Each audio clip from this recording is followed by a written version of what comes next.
So the Rural Policy Centre, as a group secretariat, has a list of apologies, and they'll just be put into the minutes as normal.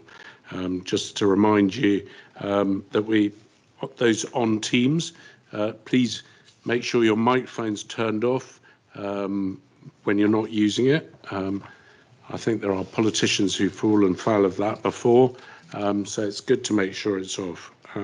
The unapproved minutes of the meeting will be prepared as soon as possible after the meeting and uploaded onto the website for a chance for you to look at them and to be approved at the next meeting. If you notice anything wrong in them, fire a comment by email, and they'll be adjusted, and any action points are noted within that. So let's do the boring part, which is the AGM. As this is the first meeting of this year, as it were, it's our AGM, and we're required to appoint or reconfirm our office bearers. So currently the two co-conveners are Emma and myself. I haven't received nominations for anyone else. So my question is, are you happy for us both to continue? And if the answer is no, I'm watching very carefully. So unless anyone's not happy, I would ask, are you happy? We are happy, thank goodness for that. And the SRUC's Rural Policy Centre are happy to continue as the Secretariat. And no one else has stepped forward. And I would just say, and I would like to say at this stage, and I'm sure Emma will agree with me, there's actually quite a lot of work that goes on behind the scenes to make sure events like this happen, making the minutes, and trying to tie down Emma and I to make decisions on meeting dates and the rest of it. So they do a power of work behind the scenes, and they're happy to stay on. My question is somebody prepared to propose? No one proposed, Emma and I, so I need one proposer. Finlay, okay. And a seconder. Okay, brilliant. And Secretariat, anyone happy to propose them? Ariane, would you propose? Brilliant, thank you very much. And would somebody be happy to second them? Well, I'll second them if no one else will. But, okay, perfect. So, approval of the last minutes. This took place on the 6th of June and was focused on nature-based solutions in agriculture. The Secretary have not received any comments on them. So if somebody who was at the meeting would like to propose it, then I'd be happy. Who was at the meeting?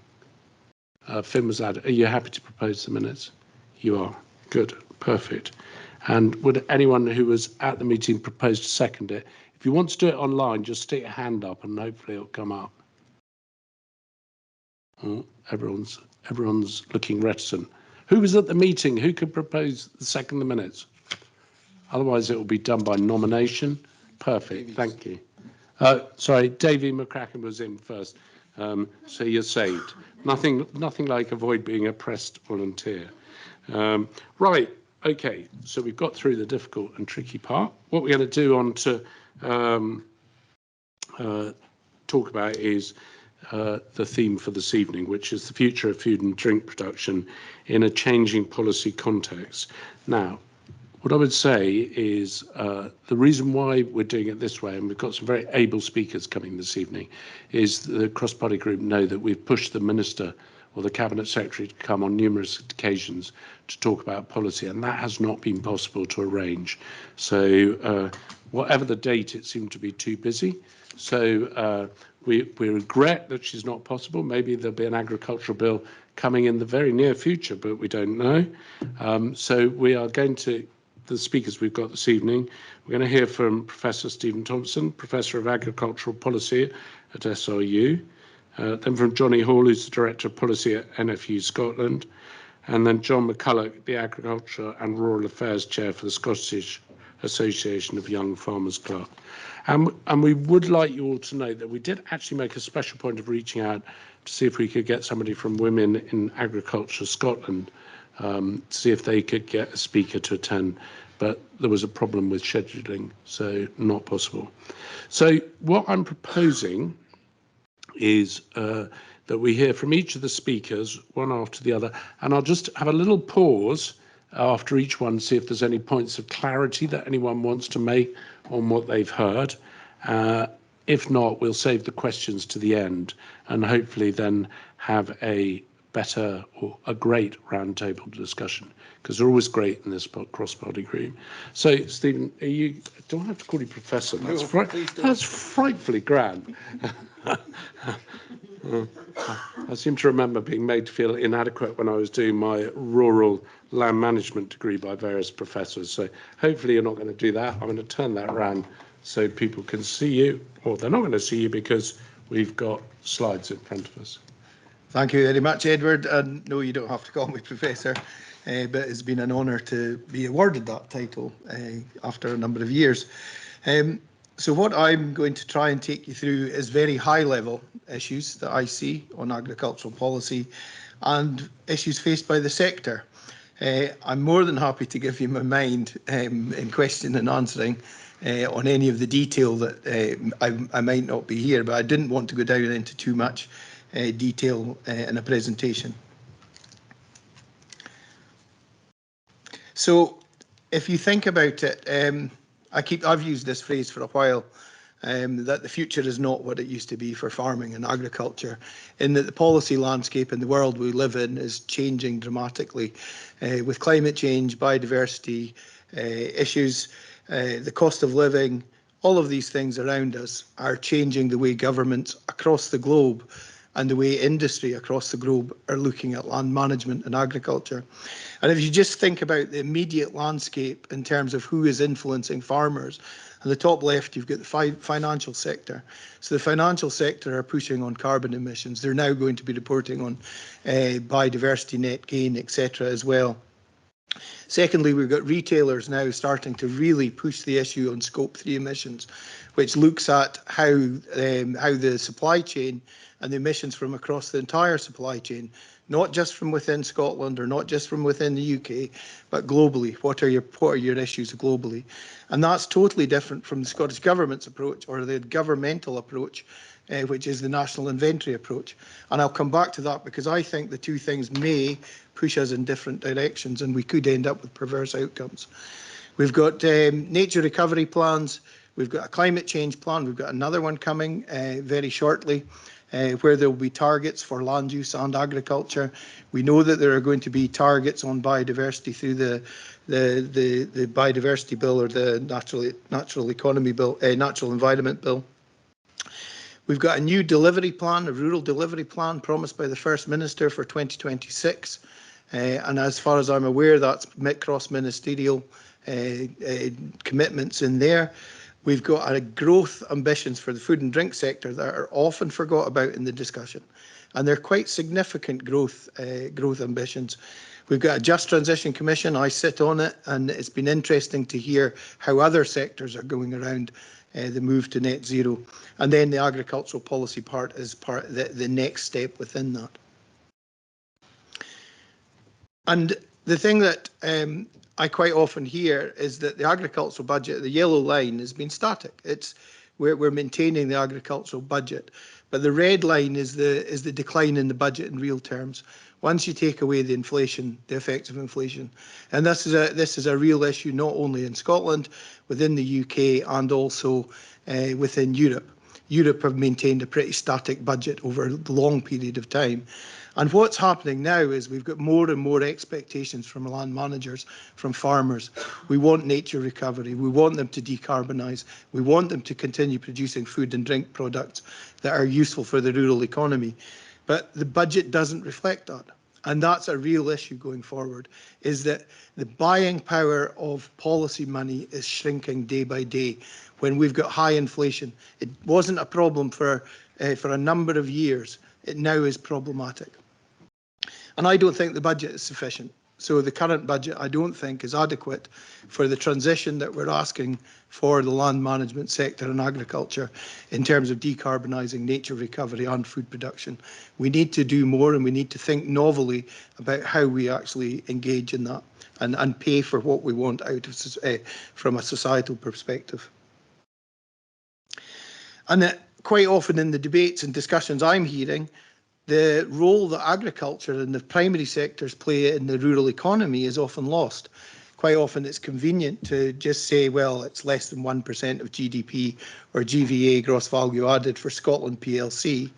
But when you start actually drilling down into the figures, it becomes really important. So agriculture or the primary sector is 1 in 3 business bases in rural Scotland, in remote areas and in islands. It's a big part of the economy. Its turnover accounts for about 18% of earned turnover in the economy in these areas. It's also about 18% of employment. So we need to acknowledge that these areas or this sector is important in these areas and potentially could offer more. And then the food and drink sector, quite often I hear flippantly, well, it's all about the drink sector, and the graph at the bottom shows that it's not. The grey box, which is food, is actually important. So primary sector at the bottom is the blue sector. The actual food manufacturing element is a really important aspect of Scotland's economy. It's not all about drink. Next slide, please. And I said I would come back to Scope 3 v national inventory approaches. Sitting in the Just Transition Commission, I'm hearing an awful lot of confusion from within the sector. There's an understanding that things will change, that decarbonisation needs to happen, but there is a real concern that farmers give away their carbon. That means that they can't sell their product in the retail and the private sector. There's a real push by a lot of people for private sector investment that will decarbonising, basically, potentially it's greenwashing, but allowing offsetting and insetting to enable other industries to continue polluting and to continue contributing to climate change. Everybody in the Scope 3 chain wants agriculture and land uses ability to decarbonise and store carbon. I don't see anybody willing to pay for it. So I'm hearing from the processors that the rules of the game have changed, and it's that the sector has to comply. So unless there's a support mechanism enabling farmers, and that's where my headspace is increasingly becoming, that the agricultural support policy needs to enable the industry to adapt to actually continue supplying food and drink across the UK. Next slide, please.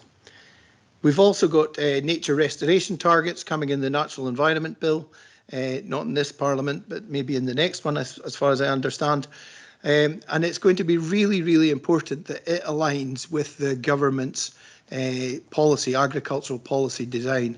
They have talked about a 4-tier approach, tiers 2 and 3. Tier 2 is a conditional environmental conditionality, and Tier 3 is continuing with targeted environmental support. So it's going to be vitally important that the Natural Environment Bill aligns with the Agriculture Bill. And we're hearing things like 10% of nature for nature, farming for nature, 30% farming for nature at landscape levels, and they're all commitments to deliver 30% for nature by 2030. Again, my question is, who is going to bear that cost? Currently, unless you support the industry, unless we put tax money into the sector, that just becomes an additional cost that is borne by the industry if they're wanting to continue land management activities. And then I'm yet convinced that I'm understanding what the most effective interventions are. We're seeing lots of lists of things, but nobody's really drilling down into what is the cost of delivery and the cost of delivery to the people that are doing it on the ground. Next slide, please. And finally, I just wanted to talk, I was meant to be talking about agricultural policy, and I've got one slide on it, because we don't really know yet, because the detail isn't there. There is no real detail as to the level of details that farmers are needing in order to make their investment decisions. I talk to lots of farmers. I give presentations all across the country, and they're all looking for detail, and I don't think the detail will be in the bill. The bill is a framework bill. It's a piece of enabling legislation. It won't have the details of what the support schemes, the detailed mechanisms, how much would you get for X, Y, or Z. That comes later. And the government have got a big task ahead because there's an awful lot of detail to fill in within the next 2 years. I don't know if I've seen, and maybe others might have seen, a secondary legislation timetable. That would be useful at this stage because there is an awful lot of things that we need the detail on that needs to be developed pretty quick, else we'll be into 2027 before we launch things. And one of my final messages, and it comes from Drew Ratter, a crofter in Shetland that used to be in the Crofting Commission, and his phrase is, perfect should not be the enemy of the good. We need to have trade-offs, and we need to understand what those policy trade-offs are, because else we will try and design the perfect system, and that is an impossible task. Europe have tried it for a long period of time and pretty much failed. And I'll stop there. Perfect. Are there any points of clarity? And just while you're thinking about that, I'm just going to make an observation. Is in the Parliament, we're always very clear to declare if we've got any interests, any in this, and I want to make it abundantly clear. I've been farming for over 40 years, and I'm part of a family farming partnership where we are growing food and we are looking after the environment. And so I don't want anyone to be at any dubiety that I don't have some views on this. So I'm not sure any other MSP's got any particular thing that they would feel relevant to declare, but I just want to make sure that's clear. So does anyone, sorry, Finn, you don't want to say anything, do you? Other than I'm the convener of the committee that's going to be looking at the agricultural bill. Former farmer, excuse me, I've got a loose tooth, but make sure I don't spit it across the table. And I was actually former Rural Affairs Chairman for the Young Farmers as well. So I declare an interest as a convener that will be looking at the legislation. But other than that, no. And I think Ariane's on the committee, are you not, Ariane, as well? Yes, I'm on the committee, and I do have a bit of a question. That was really helpful. I thought those succinct and to the point, and it was really useful to hear the context that we're going to be in with all the different pressures. You said, so I may have written this down and paraphrased you when I wrote it down, but it was kind of under the kind of food and drinking sector. You said something about there needs to be more support mechanism to enable the sector to adapt to supply. Could you say a bit more about that? Yeah. So if under Scope 3, which is a commitment basically across the globe, and UK government and retailers are committing to change. What they were looking for is your global footprint, not just a national inventory approach, which it's a myopic view of Scotland PLC or UK PLC or Europe or whichever country. And imports and exports, the imports don't matter. So we could import everything, we could offshore everything. Our national inventory figures would look really good, but we've not done anything for global climate change. We may have actually worsened it. And the Scope 3 emissions side, the private sector side, takes a different approach. And I've got a slight fear that government, by looking at national inventories and not considering imports, will lead us down a path that could potentially have perverse outcomes or unintended consequences globally.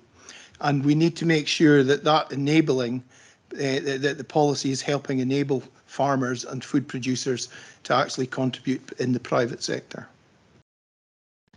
Okay, I'm going to move it unless there's any points of clarity online that I missed. I'm going to move to Johnny Hall. I think what's interesting, I met with somebody the other day who said that maltings, who said that any barley that goes into the maltings will have to be produced under net zero. So they are pushing all the responsibility onto the farmer, so they can say that they're absolutely clear and they're not doing any pollution. Quite difficult for some small farmers, but maybe Johnny's got ideas on that, and I'm going to put him in the frame so you can all see him. My ugly mug. And let you go. Yeah. Thanks, Edward. I hope everybody can hear me in the room and hear me online too. Evening, and thank you very much for the invitation to speak this evening. I'm going to say a few things, and a lot of it will be entirely complementary to what Stephen's just said. I think Stephen's set a context out very, very clearly indeed. I'm not really going to contradict anything he said. I'm going to quote a few people. I'm going to say a few things. I'm going to give it more of an emphasis from a farming industry point of view, and some of the signalling that the industry is getting or isn't getting in some ways. I'm also going to talk briefly, if I remember to do so, about funding, which Stephen talked about, but I think that is a significant political pressure, if I can put it that way. That's not only an issue here, but it's also an issue in Westminster that we're very, very conscious of. But I'll start off by paraphrasing the Cabinet Secretary, who's obviously not here this evening, but in this very building somewhere about last November, she said there is no contradiction between high quality food production, tackling climate change, delivering on biodiversity, and underpinning rural communities. And I would absolutely agree with her 100%. There is no contradiction. However, if you get the policy framework wrong, not only might there be a contradiction, there could be a serious conflict in terms of what your objectives are. And I say that in all honesty, in all earnestness. I'm inclined not to talk about history too much, but I do have to remind ourselves about where we've come from. This evening's about food production in a changing policy context. Food production has always had to adapt in a changing policy context. You could go back to the Corn Laws of 1815 and their repeal in 1845 if you really wanted to. And then all the way through history, and certainly the recent history of our membership of the EU and the CAP, where we went through all sorts of iterations of, right, you must produce, and there was the incentive to drive production, food production being the number one name of the game. But by the time you get to the 1980s and the 1990s, people are realizing what environmental damage in particular that was causing, and what huge expense it was to the taxpayer to continue to offer export subsidies to get rid of surplus quantities of food onto a world market, et cetera, et cetera. Nevertheless, we went through all those iterations indeed. A lot of my working life, I've been trying to wrestle with the CAP and make it work and fit for Scottish agriculture and Scottish agricultural circumstances. And we all cursed it. We all cursed it like crazy. All these ridiculous European rules, things like greening and all the other things, and penalty matrices and all the rest of it. But oh my goodness, it gave us certainty. It gave us confidence. It gave farmers a degree of, as I say, confidence to then plan and organize their businesses around that and know what was more and more expected of them. I think since then, since our departure from the EU vote-wise in 2016, technically not until January 2021, that farming in Scotland has really suffered as a consequence of having a lack of certainty about direction of policy. That takes me fast forward to June of this year in the Highland Show, where the Scottish Government published its second iteration of the so-called agricultural reform route map. And if you're not familiar with that particular document, familiarise yourself with it. There's some incredibly interesting diagrams in there. One of them I call the swimming pool because it just looks like a whole series of swimming lanes.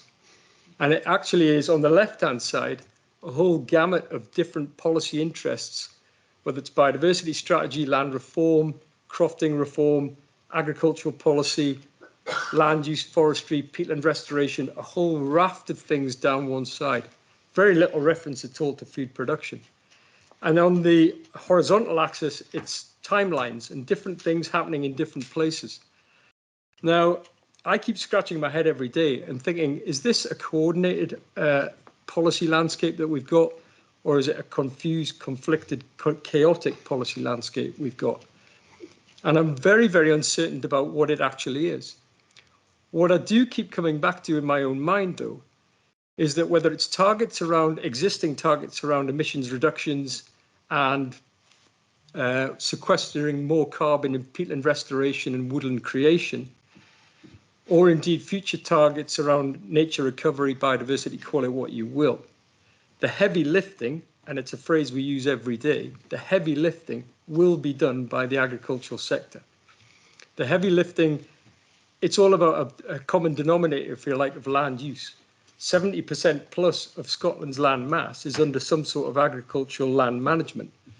And we know how diverse Scottish agriculture is in what is a relatively small country. So it's quite clear to us that farming and crofting will have to do the heavy lifting. But there's absolutely also clear to us that Scottish agriculture cannot do the heavy lifting on food production, climate, biodiversity, and underpinning rural communities unless it's enabled to do so by a policy framework and funding that is fit for purpose.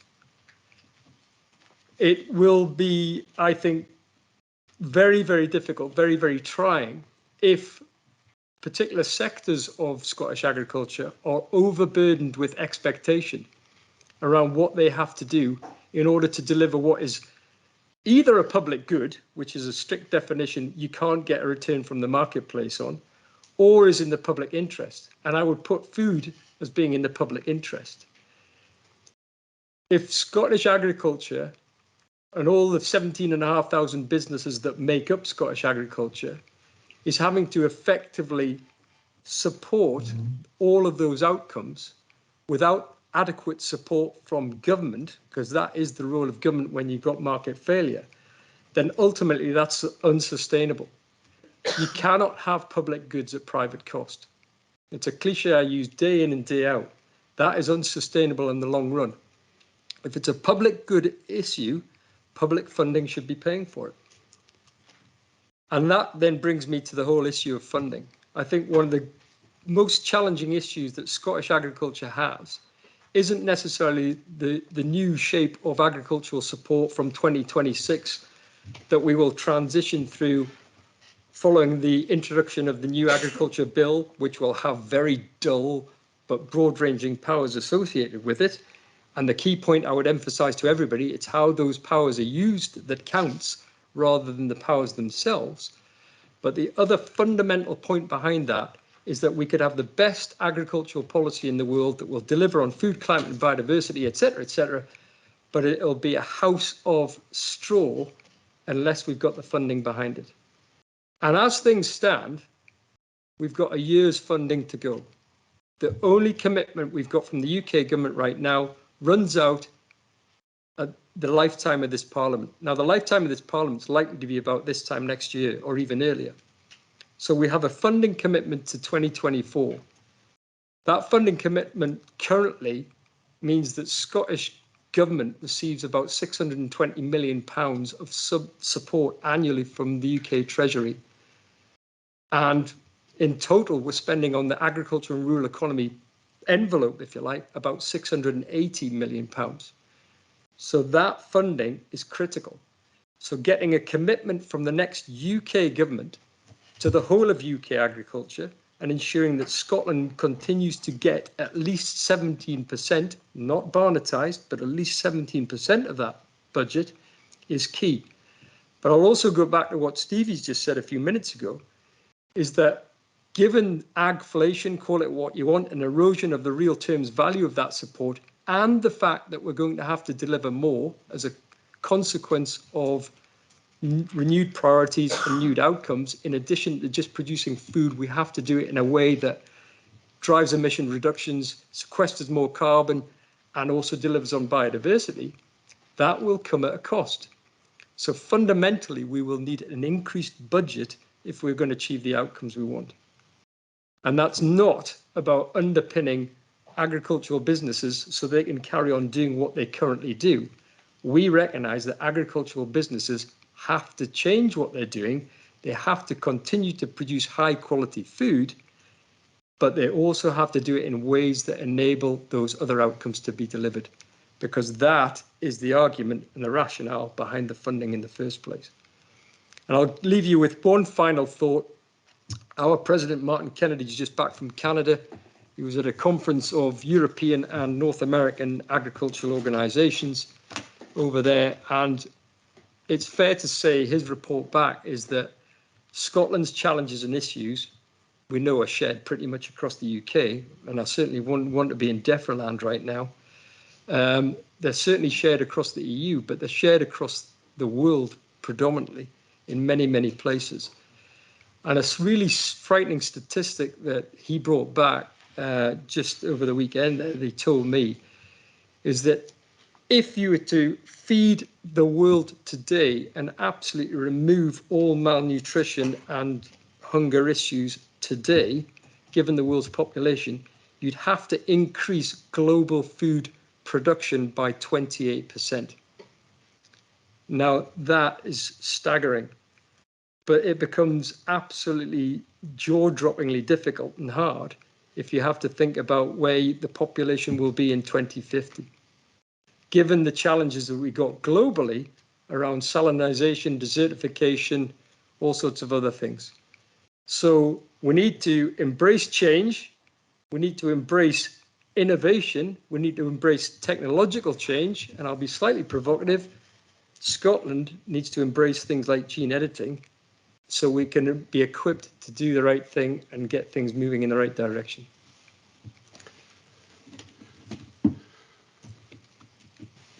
Perfect, Johnny. Are there any points of clarification? I would just say I'm disappointed you're only slightly controversial.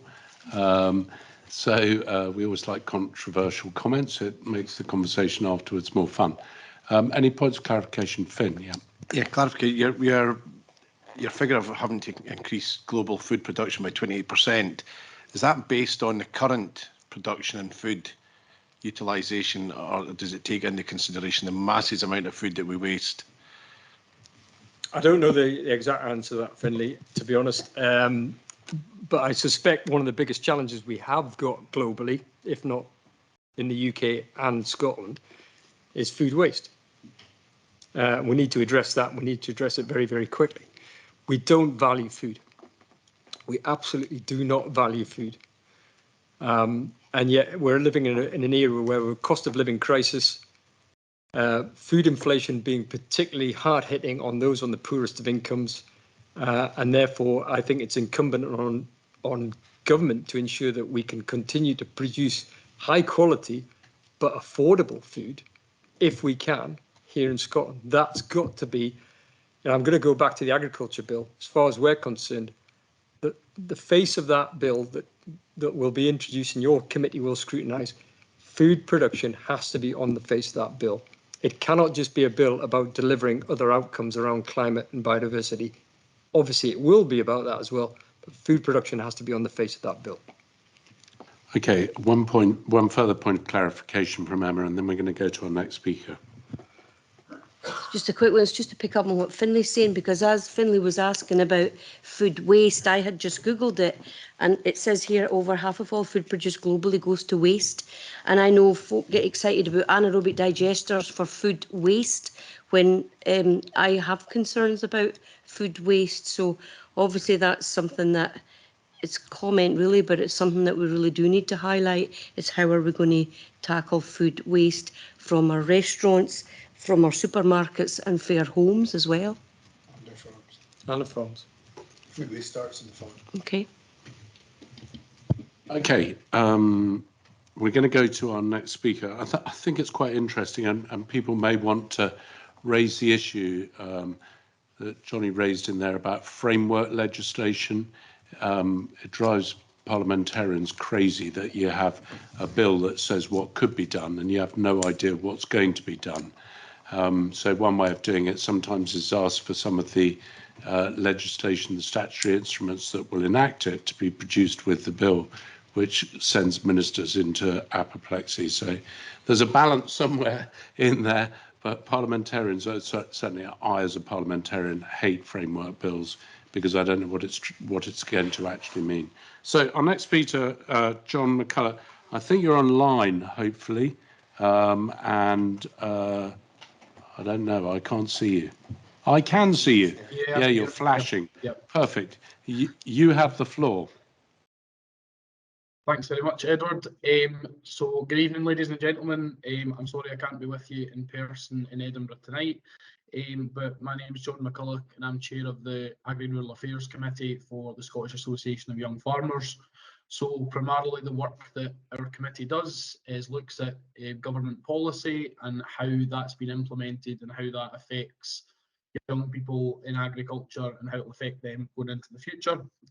So just a couple of things that I'm going to cover tonight are probably the biggest concerns of young people in Scottish agriculture at the moment.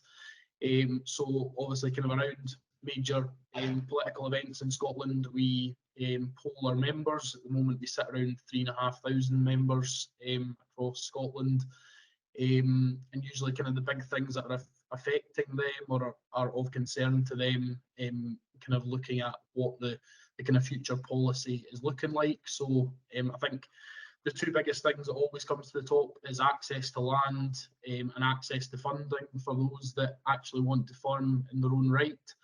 So, I mean, the access to land part of that, I think succession is something that's been well discussed in the last few years within Scottish agriculture, but it's something that's probably still majorly lagging behind in terms of having that conversation and ensuring that a plan is put in place, that farm or that productive land is going to get handed over to someone who is going to farm it. And obviously there's been a lot of land bought up in the last few years for things like tree planting and other uses, which obviously is not great for food production. Of someone who's older that's ready to retire, handing over their farm, either giving a young person the opportunity to buy it or going into a shared farming agreement with that young person. There's not as much of that happening, and I think the Scottish Land Matching Service does a good job of trying to put people together. But I know from talking to Ian MacDonald, he says that they're not getting a great uptake on that, and I think it's probably a very much an underutilised and underused service, something that we could certainly use more in order to ensure that more of this land is being kept in food production. I think going forward, when we hear stats like what Johnny's just spoke about that came from Martin, obviously having to increase the global food production by 28% in order to obviously supply all of the food demand. I think when we hear a figure like that and we see such large amounts of productive land being taken out of production, I think it is quite a worrying statistic. Obviously, a young person going to try and buy land at the moment and compete with the current land prices, which have also been driven to very high rates with forestry, for example, buying it up to plant trees, is not great. And I was talking to someone at the weekend. I wrote on this subject recently for the Scottish Farmer, and someone came to the weekend who had read that article and fundamentally disagreed with me and said, I'm a business person. If I get to a point where I want to retire and I get offered 3 million for my farm by a young farmer, but I get offered 4 million by the forestry, my business mind would say take the 4 million. And I said, yeah, but that takes that land out of production. He says, yeah, but he said, why should I care about that? I've done my bit during my lifetime. And I said, well, I think that's probably where the wrong attitude is coming in. Going on to the access to funding part of this, a lot of our young people who have tried to go and farm in their own right and have went to try and get the finances to do so are either being confronted with a huge amount of red tape. I know for one example, in the young farmers, there was a couple who were looking to expand their business and went to try and get money. The bank that said they weren't a big enough business to do that, so they would not give them a loan or would not give them support. And there was a grant available for young people, and they were not eligible for it because they were already an existing business. They were not a new business, so therefore they could not apply for that grant, and they had basically every door that they approached shut in their face, and they couldn't basically progress and buy extra land in order to grow their business and expand. So, going forward, we'll look at something where, we would hope policy might move in a direction where there would be more funding available to young people in terms of maybe a government-backed loan that they could go to in order to buy land or expand their businesses in order to be more productive and obviously expand going forward. The other thing that people are looking for, which we obviously provide a bit of through the young farmers, and I know that there are other organisations that are providing a bit of it too, is training. You know, I know there's a lot of people who don't want to farm in their own right. They would rather just work in agriculture, but a lot of them that want to work in agriculture don't come from a farming background. They don't have that skill set, maybe to do the job that they're required to do. So, you know, more training across the board is a huge thing that many young people are looking for. You know, obviously, like I say, young farmers in particular are providing a bit of that already. I know Lantra do the same, but it's maybe a case of expanding that training opportunity going forward, and having a bit more of that on offer for young people. You know, because there are many people, as much as there are huge amounts who want to get into farming in their own right, there are equally the same, if not more, that want to just work in agriculture. So, I mean, these are the biggest concerns at the moment in young people in Scottish agriculture. And thank you very much for asking me to come along and speak tonight.